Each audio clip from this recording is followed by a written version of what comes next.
গণবিবাহ অনুষ্ঠান অনুষ্ঠিত হলো হুগলির চণ্ডীতলা থানার অন্তর্গত কৃষ্ণরামপুর চুয়াডাঙ্গা গ্রামে। এত আনন্দ মানে আমি কিছু বলতে পারছি না। খুবই গর্বিত আমরা। বিয়ে যাদের হচ্ছে তাদেরকে গহনা পর্যন্ত দিয়ে তাদের কিন্তু হাসি মুখ করলে খুবই ভালো লাগছে, একসাথে 25 জনের হচ্ছে। এটা দান করছে, ভালো লাগছে। গরিব কন্যা দেয়, গরিব লোক বিয়ে দাবা দিতে পারে না। এ তো শুনে খুব আনন্দ লাগছে, গর্বিত একটা গ্রামে হচ্ছে। বহু গরিব মানুষ আছে, তারা বিয়ে শাদি দিয়ে এমনকি ভিক্ষা পর্যন্ত করতে হচ্ছে, লোকের কাছে ধার চাইতে হচ্ছে, সুদে টাকা নিতে হচ্ছে। তো উনি বললেন আমি তার সমস্ত খরচাপাতি বহন করব। তো আজকে আমাদেরকে বললেন, আজি মোহাম্মদ আলী সাহেব এসছেন, আমিও এসছি পান্ডুয়া থেকে, আরও সমস্ত সাথীরা এসছে। এবছরে এই প্রথম এখান থেকে শুরু হয়েছে, কিন্তু ইতিপূর্বেই হাজী শেখ সাইফুল হকের নেতৃত্বে বিভিন্ন রাজ্যে বা অন্যান্য রাজ্যেও গণবিবাহ অনুষ্ঠান হয়েছে বা বিভিন্ন যৌথ সংগঠন নিয়ে গণবিবাহ অনুষ্ঠান হয়েছে। চুয়াডাঙ্গায় আজকে প্রথমবার হলো। দেখতে পাচ্ছেন এখানে বিশিষ্টজনেরা উপস্থিত রয়েছেন, হাজী সাহেবরা রয়েছেন, তারা সকলের সমষ্টিতে আজকে অনুষ্ঠান হলো। আজকে কি বলবেন এই যে গণবিবাহ? বিবাহ একটা আমাদের হচ্ছে রসুল্লাহ সাল্লাল্লাহু আলাইহি ওয়াসাল্লামের সুন্নত। বিবাহ যত সহজ হবে, ব্যভিচার তত কম হবে। আর বিবাহ যত কঠিন হবে, ব্যভিচার তত সমাজে বেড়ে যাবে। এটা একটা হাদিসের সারাংশ। মুদ্রা কথা হচ্ছে, বিবাহকে আমরা এমন জটিল করে ফেলছি যাতে করে মানে ব্যভিচার বেড়ে যাচ্ছে, কিন্তু বিবাহ খুব কষ্টদায়ক হয়ে যাচ্ছে। অথচ ইসলামে বিবাহ হচ্ছে প্রস্তাব আর অনুমোদন। একটা খালি পুরুষ বলবে এত টাকা দেনমোহরের পরিবর্তে আমি বিবাহ করতে রাজি আছি, স্ত্রী বলবে আমি এতে কবুল করলাম, বিয়ে হয়ে গেল, দুটো সাক্ষী থাকলো। তো আমাদের হাজী সাহেব, হাজী সাইফুল হক সাহেব, যে বিভিন্নভাবে উনি প্রত্যেক বছর এরকম বিয়ের যে অনুষ্ঠান করেন, উনি তো কানপুরে করতেন বা ভারতবর্ষের আমাদের দেশের বিভিন্ন জায়গায় করেন। তো এখানে উনি মশওয়ারা করলেন যে আমাদের দেশের যারা, আমাদের পশ্চিমবাংলায় বহু গরিব মানুষ আছে, তারা বিয়ে শাদি দিয়ে এমনকি ভিক্ষা পর্যন্ত করতে হচ্ছে, লোকের কাছে ধার চাইতে হচ্ছে, সুদে টাকা নিতে হচ্ছে। তো উনি বললেন আমি তার সমস্ত খরচাপাতি বহন করব। তো আজকে আমাদেরকে বললেন, আজি মোহাম্মদ আলী সাহেব এসছেন, আমিও এসছি পান্ডুয়া থেকে, আরও সমস্ত সাথীরা এসছে।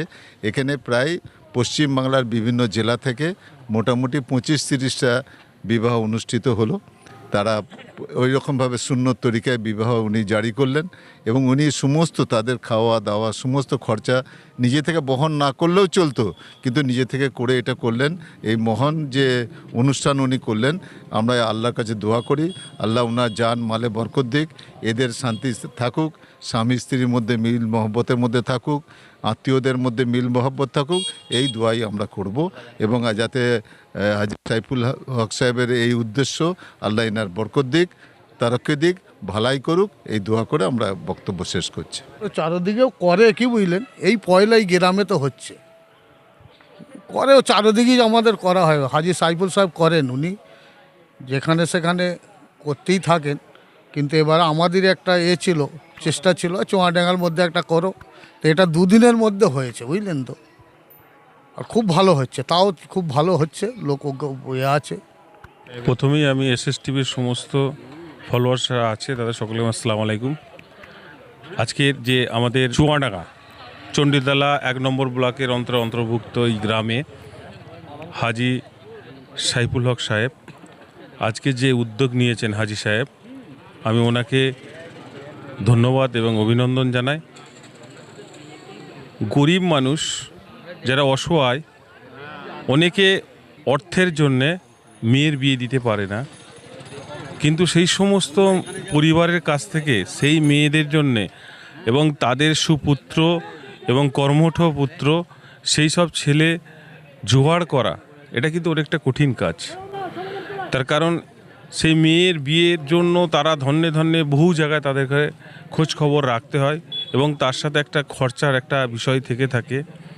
মুখ্যমন্ত্রী মমতা বন্দ্যোপাধ্যায় এখানে একটা প্রকল্প রেখেছেন, রূপশ্রী প্রকল্প, কিন্তু সেটা বিয়ে যতক্ষণ না পাত্র না পাচ্ছে, এবং সেই পাত্র না পাওয়ার জন্য কিন্তু তার এই প্রকল্পে টাকা পাবে না। কিন্তু সেই পাত্রটা জোগাড় করা, সেটাও কিন্তু কঠিন কাজ। হাজী সাহেব নিজে সেই পাত্র যোগাযোগ করা এবং সেই পাত্রকে পাত্রীর 2 গার্জেনের সাথে কথা বলে এবং তাদের বিবাহের জন্য সমস্ত খরচ নিজে মাথায় দায়িত্ব নিয়ে তিনি শরীয়ত অনুযায়ী উভয়ের মিলন এবং উভয়ের বিবাহের জন্যে সরকারি যে নির্দেশ আছে, সরকারি রেজিস্ট্রিও এখান থেকে একদম এখানে সমস্ত কিছু আমি এসে সবটাই দেখলাম, সমস্ত কিছু মেনটেন করে তিনি আজকের এই অনুষ্ঠানটা অনুষ্ঠিত করলো। খাওয়া দাওয়া এবং এর সঙ্গে সঙ্গে সাইফুল হাজি সাহেব ওনার বেশ কয়েকটা মানুষকে দেখলাম এলাকার, তারা নিজেরা এখানে বিনা ব্যয়ে তারা সবাই মিলে একসাথে কাঁধে কাঁধ মিলিয়ে, তারা হয়তো যদি না থাকতো এই কাজটা করাটা কিন্তু সম্ভব নয়, তারাও কিন্তু সেই সহযোগিতা করে। তাই প্রত্যেককেই যারা এই কাজের জন্য যুক্ত প্রত্যেকে আমি তাদেরকে অভিনন্দন এবং শুভেচ্ছা জানাই। আগামী দিনেও যেন এইভাবে এত সুন্দর এই গরিব মানুষ, অসহায় মানুষ যাদের মেয়ে এবং ছেলের বিয়ের জন্য অনেকে সমস্যায় থাকে, সেই সমস্যা থেকে আজকে কিন্তু সেই 25টা পরিবারকে আজকে কিন্তু দূর করে দিল। তাই আমি হাজি সাহেবকে অনেক অনেক ধন্যবাদ জানাই এবং আগামী দিনে যেন এরকম ধরনের ভালো কর্মসূচি করে এবং প্রত্যেকটা মানুষের মুখে যেন হাসি ফোটাতে পারে, এটুকুই আমি জানালাম আপনার।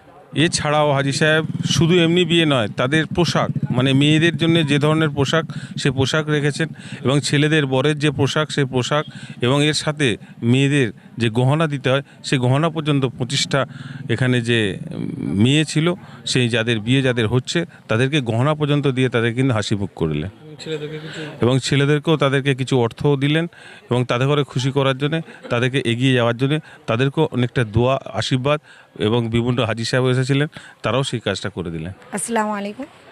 আমি চুয়াডাঙ্গা গ্রামে শেখ দিলওয়ার হোসেনের মেয়ে এবং সাইফুল হাজির ভাইজি। আমাদের এখানে গণবিবাহ চলছে, মোট 25 জনের বিবাহের আজকে আয়োজন করেছে। আমরা সবাই মিলে একটু সহযোগিতা করে আমাদের সবাইকে নিয়ে খুব ভালো লেগেছে। আজকে প্রথম এখানে শুরু হলো গণবিবাহ, গ্রাম চুয়াডাঙ্গা, পোস্ট কৃষ্ণরামপুর, থানা চণ্ডীতলা থেকে। তো আশা করি আপনাদের যেখানে আছেন যদি কারোর এরকম আছে কি কন্যা বিবাহের অসুবিধা হচ্ছে, আপনারা আমাদের এখানে যোগাযোগ করতে পারেন মিডিয়ার মাধ্যম দিয়ে এবং আমরা সেই সহযোগিতা নিয়ে আরও আশা করি আরও এটাকে অনেক দূরে নিয়ে যেতে পারি। এটা খুব আনন্দের জিনিস। আর যিনি করছেন তারও দাদা আছে, ওই দাদারা আছে, সবই খুব ভালো করে করেছে যোগাযোগী। ঠিক আছে। আপনারা দেখছেন আপনাদের প্রিয় চ্যানেল SSTV পাবলিক, সত্যের সাথে ন্যায়ের পথে। চ্যানেলটি সাবস্ক্রাইব করে যুক্ত হন আমাদের পরিবারে এবং পাশে থাকা বেল আইকনটি ক্লিক করুন।